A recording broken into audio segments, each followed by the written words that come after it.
इस रिएक्शन में क्या होता है, परकिंस रिएक्शन में, कि जब आपका बेंजल्डिहाइड या फिर सब्स्टिट्यूटेड बेंजल्डिहाइड के ऊपर एनहाइड्राइड का रिएक्शन होता है इन प्रेजेंस ऑफ एनहाइड्राइड से रिलेटेड बेस का, तब उस केस में आपका बनता है alpha beta unsaturated carboxylic acid.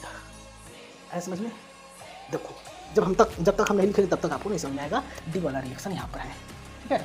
जब हम सबसे सिंपल तरीके से सबसे छोटा रिएक्शन हम इसका लेते हैं, बेंजल्डिहाइड सब्स्टिट्यूटेड छोड़ देते हैं एकदम आसान वाला, के ऊपर रिएक्शन करा देंगे एथेनोइक एनहाइड्राइड का इन प्रेजेंस ऑफ इससे रिलेटेड बेस कौन हो सकता है, इसका इससे रिलेटेड बेस हो सकता है जिसको मैं यहाँ पर रेड पेन से लिख रहा हूँ, CH3COO -Na+।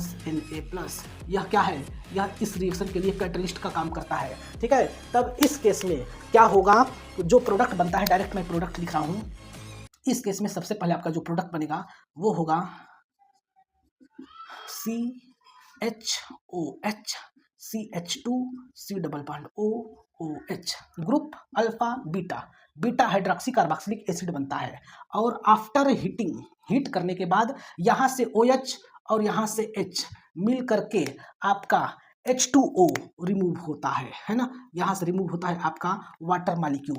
और जैसे ही यहाँ से वाटर मॉलिक्यूल रिमूव होगा प्यारे बच्चों, अच्छा देखो ये चीज आपका बन गया, इसके साथ साथ यहाँ पर बनता है कार्बोक्सिलिक एसिड भी, है ना, इसके साथ साथ यहाँ पर कार्बोक्सिलिक एसिड भी बनता है। After removal of water molecule यह आपका हो जाता है CH डबल बॉन्ड CH और C डबल बॉन्ड OOH हो जाता है ना। अब इसको हम लोग बोलते हैं अल्फा बीटा अनसैचुरेटेड, यानी कि अल्फा पर और बीटा पर क्या गया है, डबल बॉन्ड आ गया है ना। तो alpha beta unsaturated carboxylic acid, जिसका कि एक और नाम होता है सिनेमिक एसिड, है ना, जिसका कि एक और नाम हो जाता है सिनेमिक एसिड, ठीक है। सिनेमिक एसिड एक और इसका नाम देखने को मिलता है।